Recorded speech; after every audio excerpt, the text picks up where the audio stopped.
Bien-aimés dans le Seigneur, je vous salue dans le précieux nom de Jésus-Christ de Nazareth, le roi de gloire.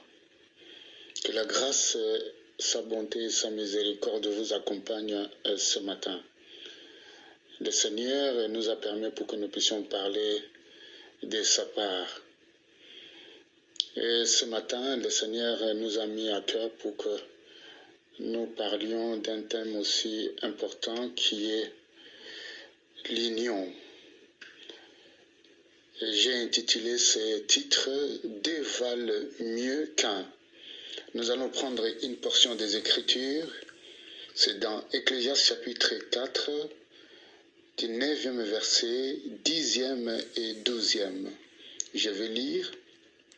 « Deux valent mieux qu'un parce qu'ils retirent un bon salaire de leur travail.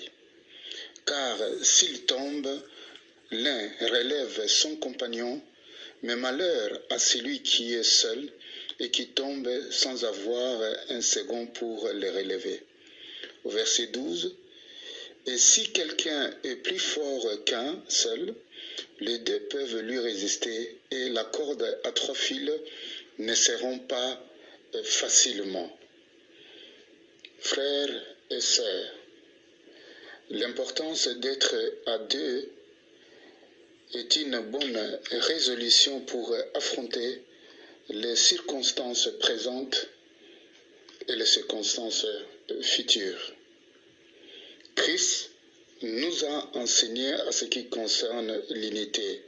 Et surtout, il a précisé l'unité dans la prière. C'est dans Matthieu chapitre 18 au 19e verset. Et il dit, « Je vous dis encore que si deux d'entre vous s'accordent sur la terre pour demander une chose quelconque, elle leur sera accordée par mon Père qui est dans les cieux. » Le verset 20 qui est important. « Car là où 2 ou 3 sont ensemble en mon nom, je suis au milieu d'eux. » Cela sous-entend qu'il y a une grande puissance d'être à deux. Il a plus insisté du mot « accord ». Deux personnes, s'ils ne s'accordent pas, ne peuvent pas marcher ensemble. C'est ce que Amos nous dit dans sa parole. Il dit, des hommes peuvent-ils être ensemble? Des hommes peuvent-ils marcher s'ils ne s'accordent pas?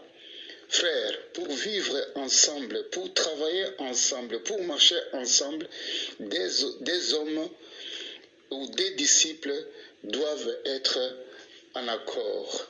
C'est ce qui est important. Jésus, dans son ministère terrestre, envoyait toujours ses disciples à deux. Pourquoi?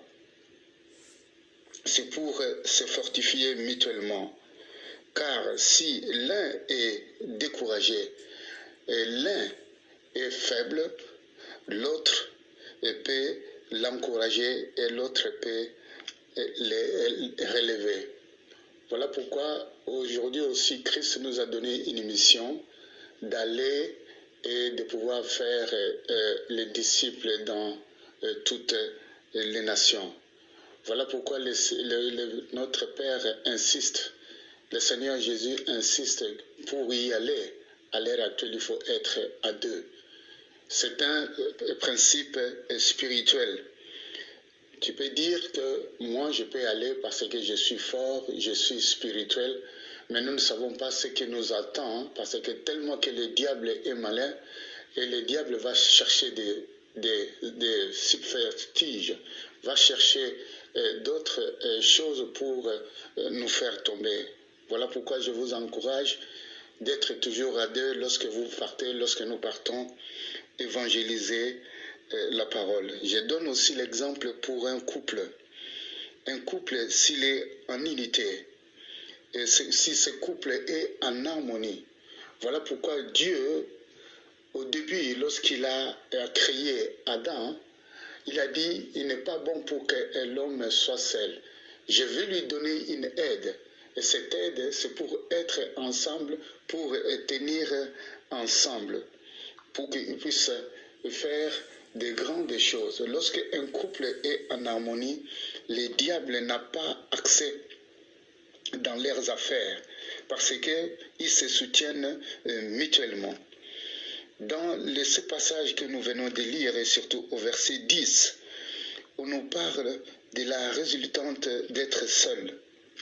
Ce n'est pas un bonheur, mais plutôt un malheur, où il est écrit « Malheur à celui qui est seul et qui tombe, et sans avoir un second pour les relever ». Donc la Bible nous encourage d'être toujours à deux. La Bible nous encourage de pouvoir nous soutenir mutuellement. Et d'ailleurs, l'apôtre Paul, poussé par le Saint-Esprit, a parlé de l'unité de deux personnes ou de plusieurs. Il a exhorté l'Église de Philippe d'avoir un même sentiment, d'avoir un même amour, d'avoir une même âme et d'avoir une même pensée. Nous trouvons ce passage ici dans Philippiens chapitre 2 au verset 2.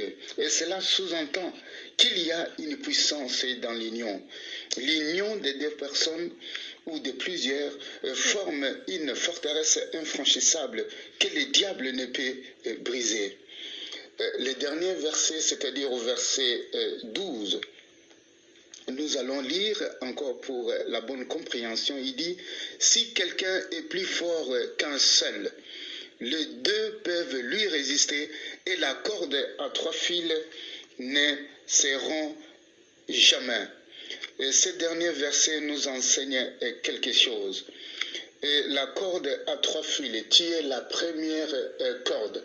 Moi, je suis la seconde corde. Et qui est la troisième corde? C'est surtout dans la prière. Qui est la troisième corde? C'est Jésus-Christ de Nazareth. Jésus-Christ de Nazareth qui est la troisième corde.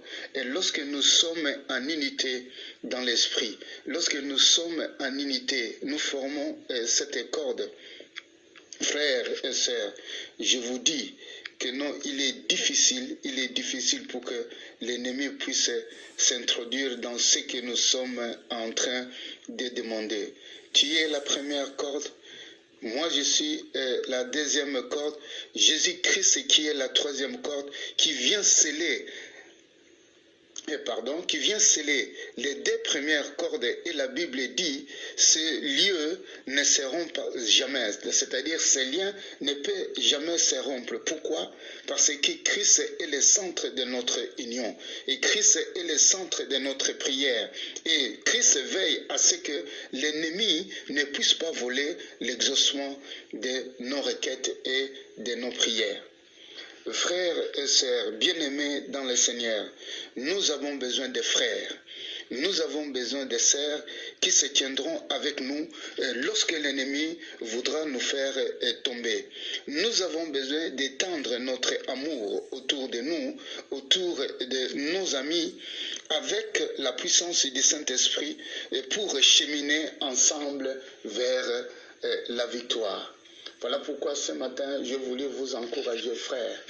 Lorsque nous traversons un problème, lorsque nous traversons des situations difficiles, appelez un frère, appelez une sœur, qu'ensemble dans la prière, et que le Seigneur, qui est la troisième corde, va nous fortifier. Car la parole de Dieu dit, l'un chasse 1000 et 2 chassent 10 000. Voilà pourquoi, frères et sœurs, ensemble, nous pouvons vaincre l'ennemi. Ensemble, nous pouvons chasser les puissances des ténèbres et faire reculer les puissances des ténèbres. Lorsque nous regardons dans l'unité de la prière, nous voyons lorsque Pierre et Jean ont été arrêtés par les pharisiens, et lorsqu'ils sont rentrés chez les leurs, la parole de Dieu déclare que tous ensemble, à l'unanimité, ils ont levé les voix vers le Seigneur. Ils ont dit, pourquoi cette tumulte parmi les nations? Et pourquoi le peuple se sont ligués contre ces oins? Vois leur menace afin que nous puissions avoir la force et la puissance de pouvoir prêcher la bonne nouvelle. Et nous voyons la résultante, les lieux où ils étaient, les lieux a été secoués. Pourquoi? Parce qu'il y avait l'unité dans la prière. Nous allons prier. Père Céleste, je te loue, je te glorifie, je t'exalte et je bénis ton Saint-Nom. Tu es Dieu, grand, puissant en œuvre et en conseil. Père, donne-nous la puissance, donne-nous la force d'être ensemble. Donne-nous, Seigneur, la révélation de ta parole, d'avoir un même sentiment, d'avoir un même esprit, d'avoir une même pensée, d'avoir une même âme pour affronter les affres de l'ennemi. Voilà pourquoi, Père, nous te remercions pour ta parole. Nous te remercions, Seigneur, pour cette exhortation. Ta parole, Seigneur, nous te dire clair, vous êtes purs à cause de la parole que vous avez entendue. Sois glorifié, sois exalté, sois béni dans le nom puissant de Jésus-Christ de Nazareth. Frères et sœurs, soyez bénis ce matin au nom